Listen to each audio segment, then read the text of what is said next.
So in this video, I'm going to be proving one of the most beautiful equations in all of geometry, maybe even in all of mathematics. This is a very simple equation, and its simplicity defines its beauty. It's the Pythagorean theorem. The Pythagorean theorem goes something like this. So if we have a triangle, and let me just draw this right triangle here. It's 90 degrees. And this symbol right here, like that, is it's like an inverted L. It's basically telling you that that's the 90-degree angle. Right triangle must have a 90-degree angle, and that's what makes it right. So this is A, say this is B, so this side here is A, this side here is B, and this side here is C. A squared, so the square of A plus the square of B is supposed to be equal to the square of C. You might not believe me here, but this is the beautiful equation that is true. I'll tell you that it's true, and I'll prove it, but this is true. And it's used even today in many different ways, like for example, in construction, in technology, in satellites, for example, satellite positioning. There's many different uses for this beautiful equation here, and so let's try to make sense of why it's true. So let me make some copies of this triangle. We're gonna need a lot of copies. We're gonna need 8 copies to prove this theorem. So let me take this triangle, and what I'm gonna do is I'm gonna rearrange this triangle and take 4 copies of this triangle first. So I'm gonna take 4 copies, and these 4 copies are gonna be useful because I'm gonna be taking these 4 triangles. I'm gonna be making them into a square. So the Pythagorean theorem has a c squared, a squared, b squared, c squared. So you might be thinking that it's going to involve some squares, and in fact it does, right? Think about right triangles. They form, if you put them correctly. If you put them correctly, they form these shapes that have these rectangular properties. So you're gonna see squares and rectangles being involved here. So let's look at that. So let's see here. So let me rotate this. Once more. Let's rotate.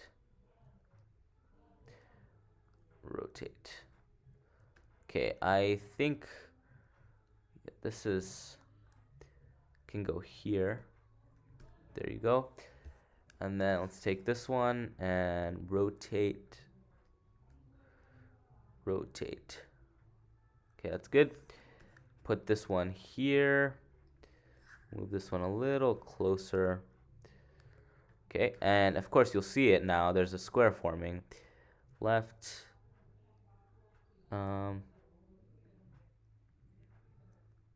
Whoops. That's not what I wanted.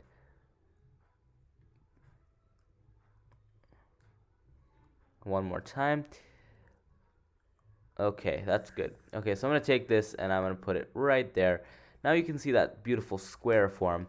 A right triangle, if you think about it like this, right? And if you put 2 right triangles, this is a rectangle, for example. This is a rectangle right here. This is a rectangle. And if we draw like a diagonal through it, of course you have 2 right triangles. This is going to be like A, B, A, B. So we have a rectangle. So we're gonna see that rectangles and squares are involved because that's the speciality of this theorem here. So of right triangles, really. So if we saw that we defined up here A, B, and C. These are all the hypotenuses. This is the leg. These are the these are the legs. This is the hypotenuse.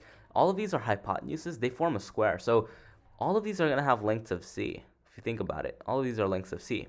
So the area of this square that's formed is C squared. C times C, C squared. Now if we take more copies now,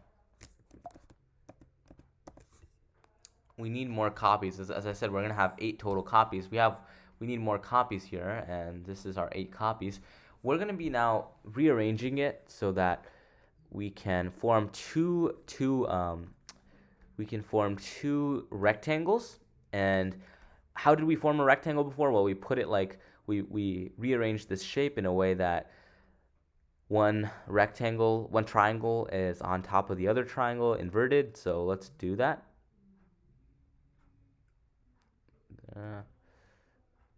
Rotate right. One more time, I should. Right. Okay. So we have this, which is one triangle. Sorry, not triangle. What am I saying? This is one rectangle, and we need one more. So let's do that one. Let's see here. So let me rotate this one right. One more time. Right. Okay, that's good. This is our next one, and I'll put it right over here. Let me first move this one over. It's kind of hard to do this online. Drawing it out is actually a lot faster. If you want to prove this to your friend or something, you can draw it out on paper. It's much more faster. So there you go. And then this one is gonna go. You probably know where.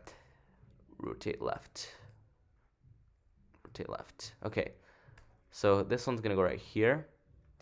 And notice that we have this shape. Now, the interesting thing about this shape is, if we put it right next to this shape, is, and I didn't use the rotate 90 degrees because I'm not comfortable with that, is if you see this shape, this is actually the same shape as this shape. So let me just draw in these lines just to like perimeterize it, and so you can make sure that it's the same square.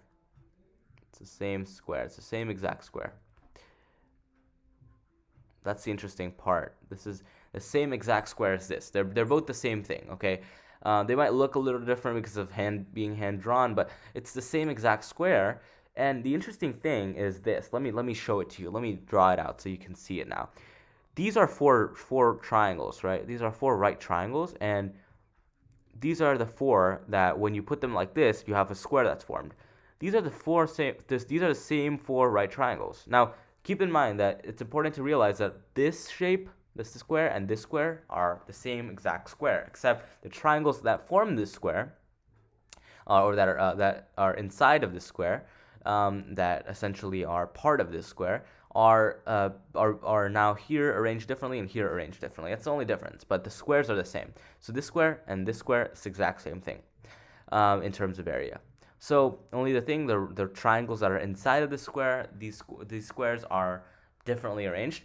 This one we see four different triangles, and here we see four different triangles. Now, I checkmarked each of these four triangles, and then here we have the square that's of area c squared. Here, if I checkmark the four triangles, we have another two boxes that form. Now, these two boxes, if you think about it a little bit, you see that this has the same area as this. So if these four triangles are formed, and then we form a large box that has an area of c squared, this is the same exact square. These four triangles are formed. So then these, when you add them together, this must have an area of what? C squared, because we have four here and four here, and all of these are, of course, or both of these are, of course, the same area. So the summation of these two must equal to the area of here. All right? Just think about this logically. If you have four triangles and this square and this square have the same area, then this square right here, if these four triangles are arranged in this way and these four triangles are arranged in this way, then these four triangles, the area that they make up the same area in this square, and so the leftover area is also supposed to be the same, and this is c squared, so this must also add up to c squared. So if I were to look at the sides now of this, we see that the sides are going to be very interesting. You can probably tell what they are. This is going to be what? This is going to be A. This is actually A. This is also A. The longer side was A, longer leg. It looks longer, at least. It's this one right here. So this area is going to be what? This area is going to be